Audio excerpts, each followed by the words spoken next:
عسلامة عسلامة. اليوم باش نعمل مع بعضنا سلطة مفورة تشبه السلطة المشوية، اما لكن باش نطيبوها على الكسكاس بريسك نفس لي زانغريديون.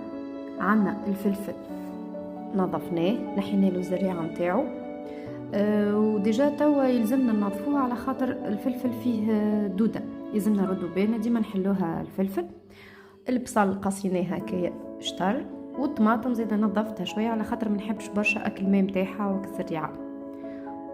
وبالطبيعه عندنا شويه ثوم، اما باش نحطوه في الاخر، ماناش باش نفوروه من الاول باش يقعد النكهه نتاعو ما تضيعش. السلطه هذه افيكاس برشا للي تحب تعمل السلطه المشويه، اما لكن ما عندهاش وقت مزروبه، نجم كل شيء المكونات كلهم تحطهم في الكسكاس يفوروا على رواحهم، ترحي في الروبو تطلع لها سلطه تشبه برشا السلطه المشويه. صحيح ماهيش كيف كيف، اما ديما حاجه سهله وتيك تاك.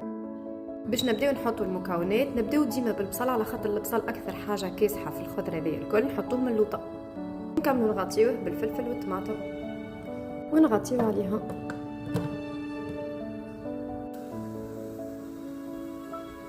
نزيدوا الثوم، كي نحسوا الخضره طابت نطفيو على الكسكاس ونخليو الخضره نتاعنا تستقطر الماء نتاعها، على خاطر كل ما يقعد فيها الماء كل ما تجيك ملطلطه السلطه. انا نحيتها من المقفول وحطيتها تستقطر في البول هذايا، شوفوا قداش حطيت ماء. نحطوا الخضره كل نتاعنا في الروبو ونرحيوها، نحاولوا ما نرحيوهاش اكثر من هكا. زيدوا لها شويه ملح، شويه تبلو كرويه وزيت زيتونه بالطبيعه.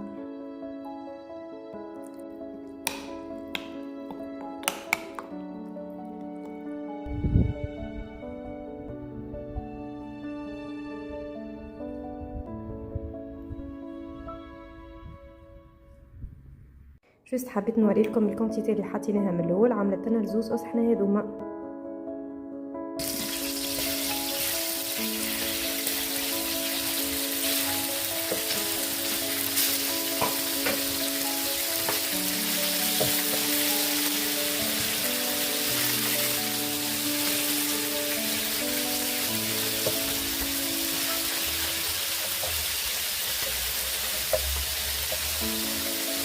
شويه ملح،